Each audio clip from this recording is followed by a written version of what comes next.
Assalomu alaykum, hurmatli televizor ko'rguvchilar. Yaxshimsizlar? Dunyo qurultiyi Tor televiziyasining kunlik xabarlar programmasiga hammanglar xush kelibsizlar. Men İftihar Abdurashid. Bugun payshanba. Hurmatli ko'ruvchilar, tövəndə diqqətinizlər kunlik xabarlar programmamızın təfsilatında bo'lsin. Dünya Uyghur Qurultayının sabiq raisi ve Uyghur Kişilik Hukuk Demokratiya Merkezi'nin raisi Dolqin Aysa, Berlindeki Hertie Diplomatlar Üniversitesi'de ötküzülgen Xitayning atalmış Milletler İttifaqlığı Kanunu, Tibet ve Şarkı Türkistan'da müstakillik, Xitayning madaniyat qirg'inchiligi ve kişilik hukuk degan temada ötküzülgen muhokama yig'iniga qatnashib, Uyg'ur irqiy qirg'inchiligini kun tartibga olib kelgan.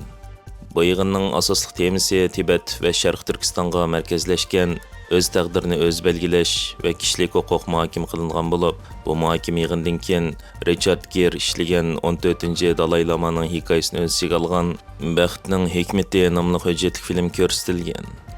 Yıllardan buyon Sharq Turkiston va Tibet uchrayotgan assimilyatsiya va asos erkinliklarining cheklanishi qatorliq masalalar xalqaroning diqqatini qo'zg'ab kelayotgan, bo'libmi Xitoyning yaqinqi yo'lga qo'ygan atalmış Milletler İttifaqlığı Kanunu bu andishlarni taxim kuchaytirgan bo'lib, bu muhokama yig'inida olimlar va mutaxassislar bir yerga jam bo'lib, keng doiralik siyosiy va qonuniy masalalarni tadqiq qiladigan suhbatlar ilib berilib, Uyg'ur va Tibet xalqi duch kelayotgan xiristlar, xalqaro qonun va kishilik huquq ramkasining bu masaladagi rolini tadqiq qiladi.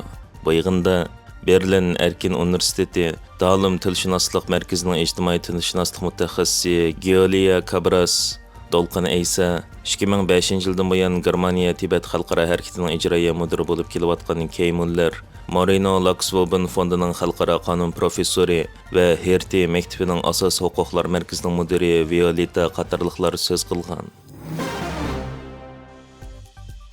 Xitoy injenerlari Yevropaga sanoat metamfetamin zavodi eksport qilish bilan ayblangan bo'lib, bu delo Beijingning sun'iy nashri savdosining eng chong ta'minlagisi ekanligini oshkorlagan. Bu hafta oshkorlangan Amerikaning Federatsiya sotining ayblash dokladida Xitoy injener tarafidan dunyo bozorlarini sun'iy nashri bilan to'ldirish uchun laylangan metamfetamin ishlab chiqarish zavodini Shanxaydan Yevropa va Amerikaga eksport qilganligi oshkorlangan. Ayıplash dokladidagi tafsilot bu deloni dunyo miqyosidagi nish jinoyatini tekshirishdan natija va Amerika qonun ijro qilish organlarining uzundan buyon ilgari surib kelayotgan Xitoyning dunyoga xumor qilg'uchi zaharlik moddalarni eksport qiladigan eng chong razillik manbasi ekanligining to'g'riligi isbotlangan. Metamfetamin badanning fiziologiyalik harakat sistemini tezlashtiradigan va intayin xumor qiladigan, insonning markaziy nervi sistemasiga sun'iy ta'sir ko'rsatadigan qo'zg'atish dorisi bo'lib, inson mingsiga kuchli ta'sir ko'rsatib, uzun muddatgacha ziyonli ta'siri davom qiladi. Metamfetamin Amerikada 2-darajalik qo'zg'atish dorisi deb turga ayrilgan bo'lib, uni qalaymaqan ishlatishdan kelib chiqadigan xumor qilish ehtimolligi yuqori bir xil zahar. Bu deloda ayblanuvchilarning biri maxfiy nish jinoyatini nazorat qilish idorasiga Xitoyning asosli davlat tadqiqoti apparati bo'lgan Xitoy Fanlar Akademiyasidagi olimlarning metamfetamin ishlab chiqarish texnikasi ustida ishlayotganligini aytgan. Bu ayblash diplomatik jihatdan qo'g'dildigan va parlament guvohligi bilanla cheklanib qolgan ayblashlardan halqib, Xitoyning dunyo miqyosidagi sun'iy nish savdosining orqasidagi razil kuch ekanligi Amerika sudi tarafidan bekitilsa, jazoga tortilishning mumkinligini ko'rsatib berdi ekan.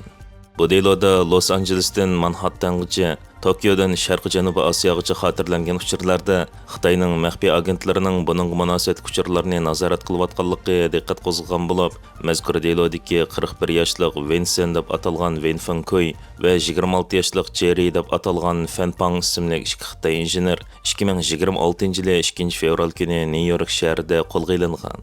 Amerika Federatsiya qonun ijro qilish idorasining alayda xodimlari bir yilga yaqin vaqt sarf qilib, ularning harakatini 3 qitada xotirlagan bo'lib, Federatsiya qonun ijro qilish Shanxaydan Nyu-Yorkka saxta akril pigmenti deb belgi qo'yilgan 90 qadoq metamfetamin ishlab chiqarishning oldingi ximiyalik moddasini to'shig'anligini va Shanxaydagi portdan 20 ming tonnalik yukning Yevropaga qarab yo'lga silinganligini qadam-qadam kuzatgan. Söy va Pang ikki Xitoy aylanib Nyu-Yorkka qarab ushgan va Federatsiya tekshirish idorasi zavodning Yevropaga qarab yo'lga chiqqanligini jazmlashtirgandan keyin ikkisini qo'lga olgan. Amerika Federatsiya qonun ijro qilish idorasining ilgari surishicha, bu zavod kuniga 200 kilogramm metamfetamin ishlab chiqara oladigan bo'lib, Amerika taftish organlari mazkur Xitoy faqat bir tajribaxona qurib qolmay, yana bir qotillik mashinasi yasab chiqib, dunyo miqyosida bozorga solgan. Amerikada faqat 2023-yilda 2 million 600 ming amerikalik metafetamin ishlatganligi aniqlangan bo'lib, shu yili 36 ming amerikalik ro'yi qo'zg'atish to'g'risidan qazo qilgan va buning ko'p qismi metafetamin bilan munosabatli ekan. Amerika Adliya Ministerligi 27 aprel Italiyaning Xitoy hukumati uchun xizmat qiladigan hacker Shu Zeweyni Amerikaga o'tkazib berganligini bildirgan. Navbatda Xitoy hacker Shu Zewey jami 9 turlik ayblash bilan sudga tortilgan bo'lib, 34 yoshli Xitoy fuqarosi Xitoy istixborotining ko'rsatmasi bilan 2020 yili fevraldan 2021 yili iyungacha bo'lgan aralıqda keng ko'lamda hakkerlik harakatiga qatnashgan Amerika va dunyoning har qaysi joylaridagi kompyuterlarga hujum qilib, yangi tipdagi tojisimon virus, ya'ni korona tadqiqot sonliq ma'lumotlari qatorliq uchurlarni o'g'irlagan deb ayblangan. Shu Zewey o'tgan yili iyulda Amerikaning talabiga binoan Milanda Italiya doiralari tomonidan qo'lga olingan bo'lib, Amerika Adliya Ministerligi Shu Zeweyning o'tgan shanba kuni Amerikaga o'tkazib berilganligini, Houstondagi Texas Janubiy rayonlik federatsiya sud mahkamasida tunji qatim sudga chiqarilganligini, uning davomli tutib turilganligini va 30 aprel o'tkaziladigan tutib turish guvohlik berish yig'inining natijasini saqlayotganligini bildirgan. Xitoy Tashqi ishlar ministrligining bayonotchisi dushanba kuni Italiyaning bir Xitoy fuqarosini Amerikaga o'tkazib berish qaroriga qarshi turganligini bildirgan.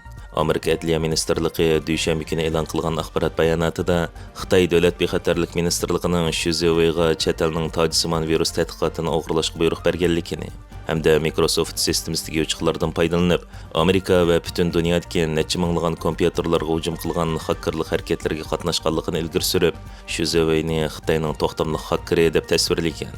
Navbatda bu Xitoy telegraf aldamchilik qilishga til biriktirish, ikki turlik telegraf aldamchiligi, salohiyat o'g'irlash, qo'g'dildigan kompyuterlarga ruxsatsiz kirib ziyon silish va uchur o'g'irlash, shundaqla qo'g'dildigan kompyuterlarga qasdan ziyon yetkazish qatorliq jami 9 turlik jinoyat bilan ayblangan bo'lib, har bir jinoyatning eng yuqori jazosi 2 yildan 20 yilgacha bo'ldi ekan.